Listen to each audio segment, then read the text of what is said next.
Avec la crise épidémique, l'Agence régionale de santé a demandé aux hôpitaux de reporter les interventions non urgentes et limiter les activités de soins pour pouvoir se concentrer sur les patients dits Covid.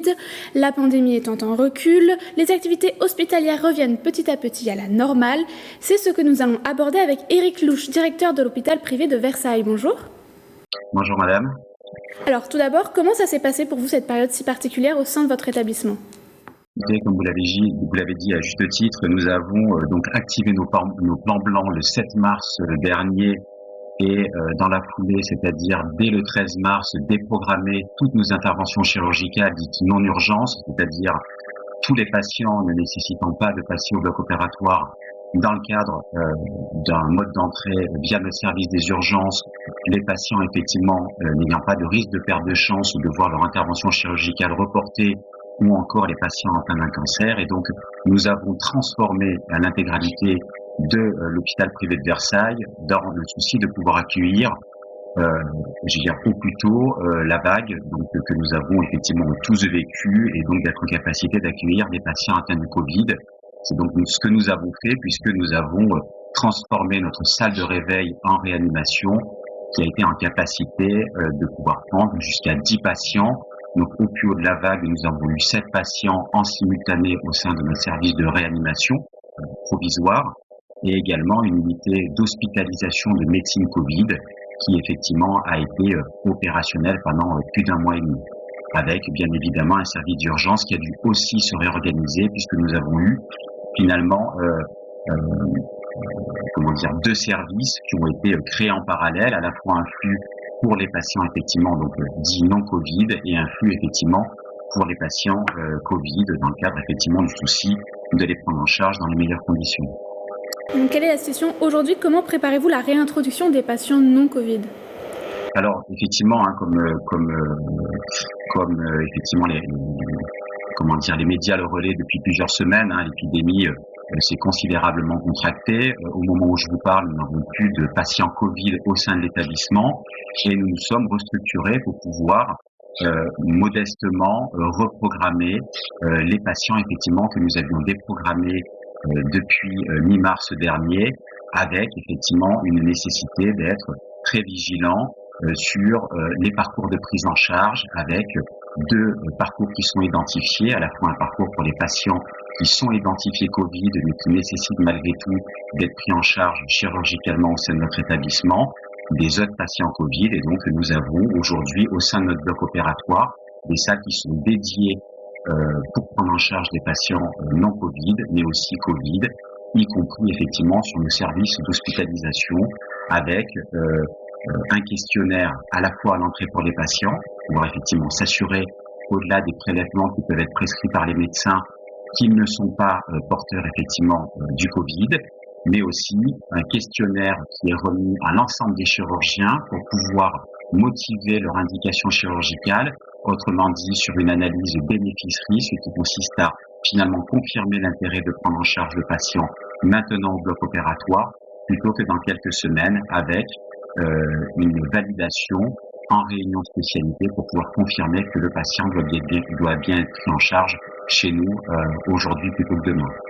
Est-ce que ça rassure les patients, ça ? Parce qu'on observe des fois des personnes dont les maladies peuvent s'aggraver parce qu'ils n'osent plus aller à l'hôpital ou chez un médecin tout simplement.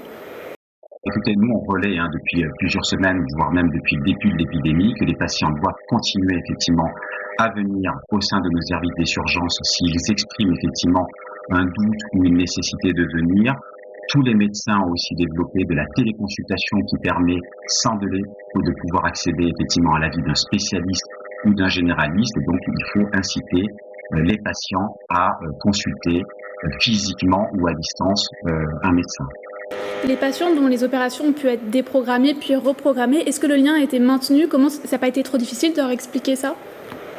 Écoutez, je crois que les médias ont aussi beaucoup relayé cette information. Il a été rassurant pour certains patients de finalement rester chez eux plutôt que de venir effectivement se faire prendre en charge sur des interventions non urgentes en pleine crise sanitaire, puisqu'effectivement on ne peut pas qualifier différemment le moment que nous avons tous vécu. Et le lien a toujours été effectivement maintenu entre le praticien et le patient tout au long effectivement de la crise sanitaire. Alors, dernière question, je voulais aborder avec vous la thématique de l'accouchement. On a vu émerger pas mal de témoignages de jeunes mamans pour qui ça a été difficile de se retrouver seules. Comment on fait pour les accompagner, ces femmes-là, dans une période comme celle-ci? Oui, vous avez raison, il a été difficile pour nous d'interdire effectivement toutes les visites. Il a été validé très rapidement au début de la crise sanitaire que les papas pouvaient assister à l'accouchement. Et donc ça, c'était effectivement quelque chose qui était apprécié et bien vécu des patientes. Et depuis plusieurs semaines maintenant, les papas ont la possibilité effectivement de rendre visite à leur femme et à l'enfant, et cela effectivement tous les jours, avec bien évidemment des contraintes d'hygiène. Mais les papas, depuis plus de 3 semaines, sont à nouveau réadmis dans nos maternités. Alors donc, l'hôpital a dû complètement se réorganiser. Aujourd'hui, où en est-on? Est-ce qu'on va vers une voie où on revient un peu à la normale? Alors oui, j'ai envie de vous dire, là on est sur une nouvelle phase finalement de notre plan blanc qui est repassé, qui est en niveau 2, c'est-à-dire que le niveau 2 du plan blanc nécessite de déprogrammer toutes les interventions qui sont déprogrammables. Donc globalement, tous les établissements d'Île-de-France restent en activation du niveau 2 de leur plan blanc. Et donc c'est la seule région qu'ils conservent aujourd'hui. Ça changera probablement sur la deuxième phase du déconfinement qui aura lieu le 22 juin prochain.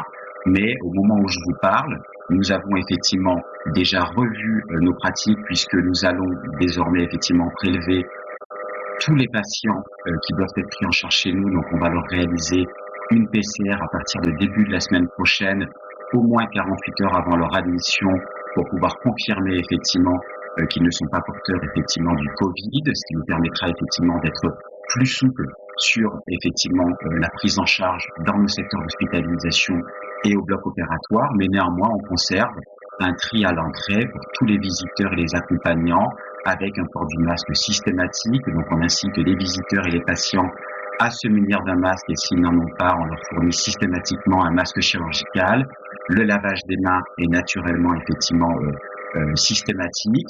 Et puis, bien évidemment, les visites sont aujourd'hui encore extrêmement régulées, et les interventions au bloc opératoire restent conditionnées sur effectivement cette appréciation du chirurgien de prendre en charge le patient maintenant plutôt que demain, avec tous les critères que j'avais pu évoquer précédemment. Donc j'ai envie de vous dire, nous ne sommes pas encore sur un fonctionnement normal, mais les jours et les semaines effectivement qui s'annoncent nous laissent penser qu'on le sera. Merci Eric Louche d'avoir répondu à nos questions. On arrive à la fin de cet entretien. Merci à vous. Je le rappelle, vous êtes directeur de l'hôpital privé de Versailles.